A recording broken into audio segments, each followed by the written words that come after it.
Okay. So we know for this equation that our specific energy is going to be equal across these 2 points. We also know that the volumetric flow rate, Q1, is going to equal Q2 across these 2 points. Since Q is equal to, oops, I'm going to rewrite this a little bit differently. Since our little q is going to be equal to Q divided by our bottom width, and since B1 is equal to B2, it follows that Q1 would also equal to Q2. Now in the first problem, we're not given any information about the bottom width, and we're not given any information about the volumetric flow rate. We're just given the velocity. But we can get to our Q here, our Q1, by taking the product of our velocity and our flow depth. And we can do that by just toggling between the different geometric properties here, where this should not be a 1, this should be, or this should not be a 2, this should be a 1. So this is fairly handy because now if Q1 is equal to Q2, we can write out our objective function in a new way here. So specifically, we end up in a situation where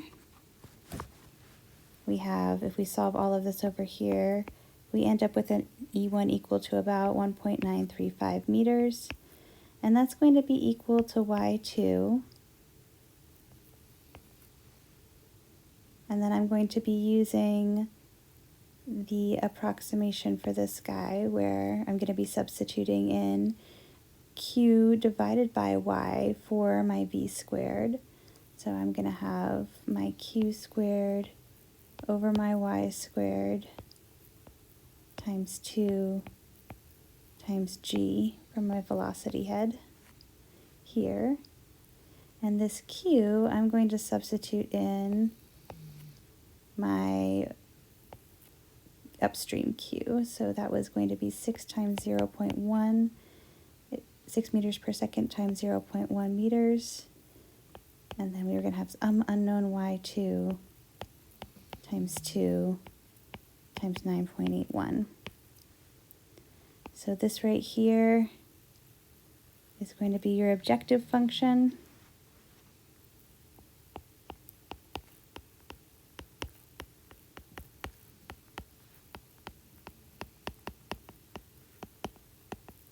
And you're going to input this into some kind of a solver to find Y2.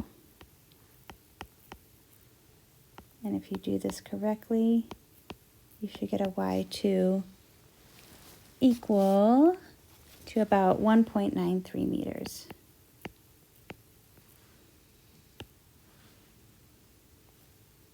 Okay. Now problem 4 is going to take a little bit of work to decompose here.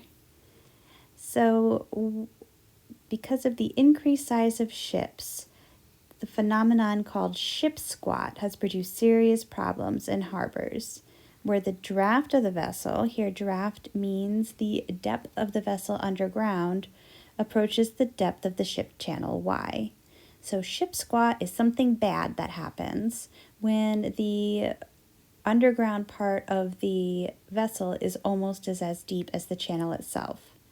So when the ship steams up into channel, the resulting flow situation is analogous to an open channel flow in which a constricting flow section exists. So the constricting flow section is going to be the cross-sectional area of the ship, reducing the cross-sectional area of the channel.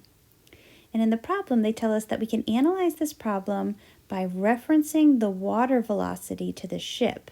So by approximating that the water velocity is equal to the ship velocity, we can apply the energy equation to see if we have this ship squat thing going on. Thus, at the section where the channel the ship is located, the relative water velocity in the channel will be greatest and the water level in the channel will be reduced as dictated by the energy equation. So consequently, the ship itself will be at a lower elevation than if it were stationary, and this lowering is referred to as the ship squat. All right, so before we break into what the heck this is meaning, let's start off by drawing a picture, because this is kind of a confusing idea. So we're going to draw it to the channel and ship dimensions that were given here. All right. So we're going to imagine in section 1, we just have a rectangular channel. That's its lining. And this rectangular channel has a y1 equal to 35 meters and a b equal to 200 meters. That's the width of the bottom of the channel. We therefore know that our cross-sectional area 1 is going to be equal to by, or 200 meters times 35 meters, or 7,000 meters squared. Okay. Now we have the second scenario here, where we have our same channel with the same dimensions.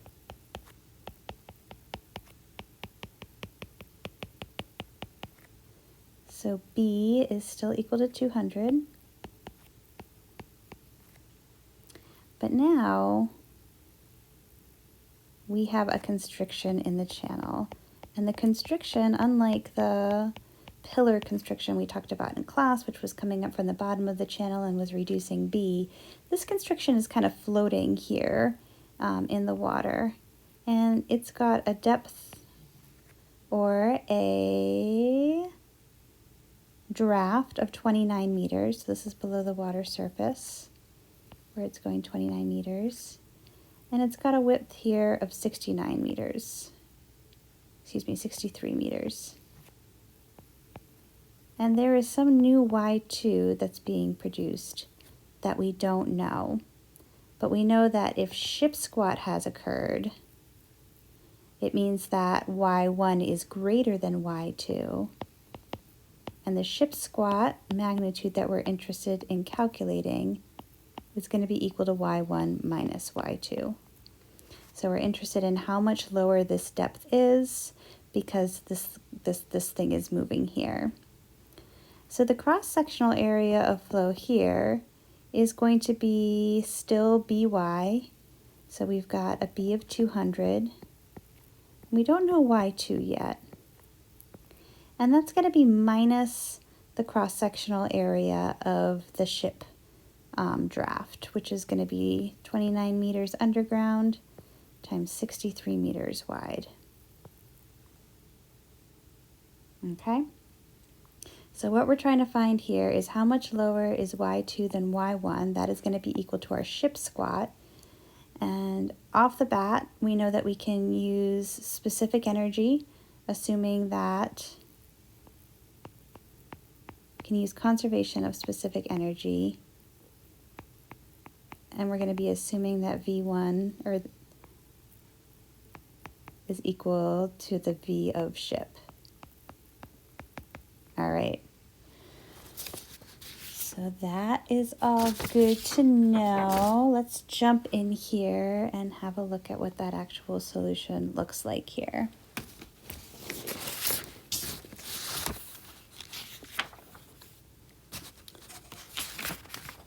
All right. So we know that E1, the specific energy upstream of the ship, is going to equal E2, the specific energy downstream of the ship.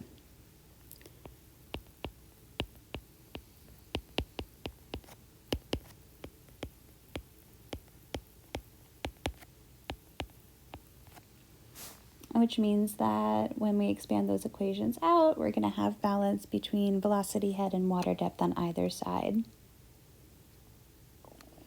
We already said that we know that A1 is going to be equal to 35 meters, the depth of the water at Y1 times the width of the channel, 200 meters B, or 7,000 meters squared.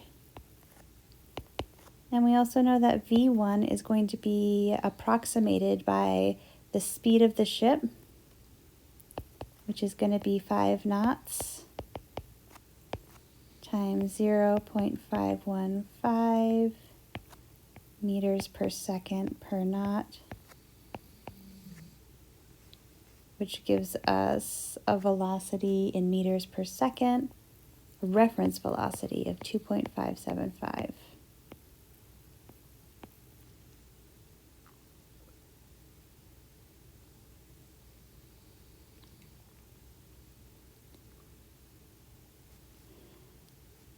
So if we break all of this down and we plug in this velocity into this equation, we now have 2.575 meters per second squared divided by 2 times the acceleration of gravity plus 35 meters, which was our original water depth. Didn't mean to do that. There we go. Is going to be equal to some volumetric flow rate Q. I'm going to substitute my volumetric flow rate in my cross-sectional area of flow.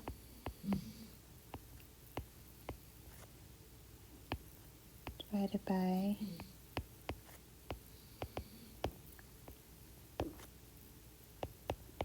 plus my water depth 2.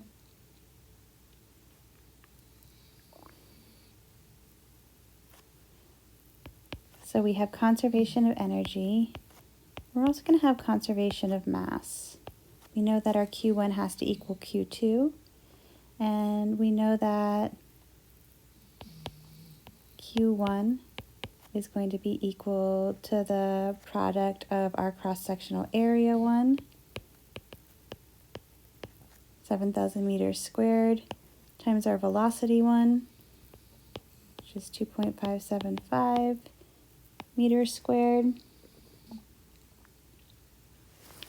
And let me just type that one out really quick for y'all.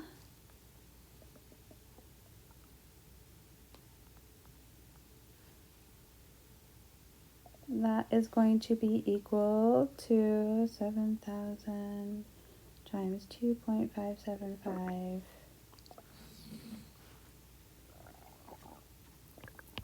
18.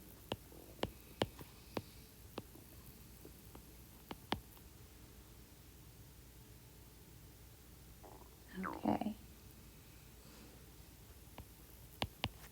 All right. So now if we go down here,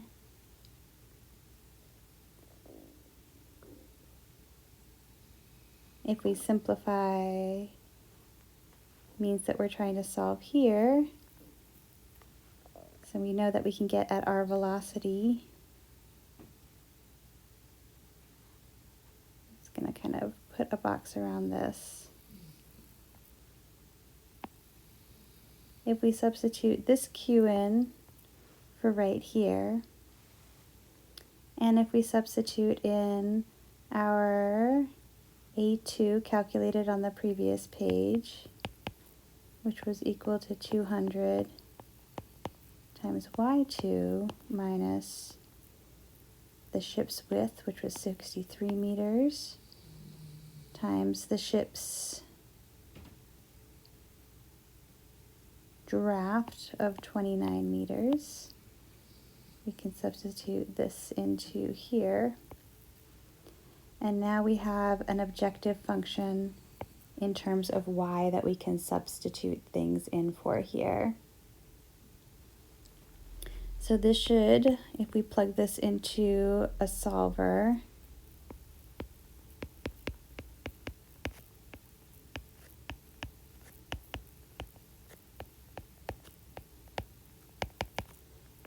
this yields a Y2 of 34.7 meters.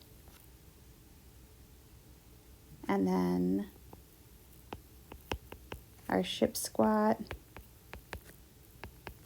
equal to y1 minus y2, or 35 meters minus 34.7 meters equals 0.3 meters. All right, and that should do it.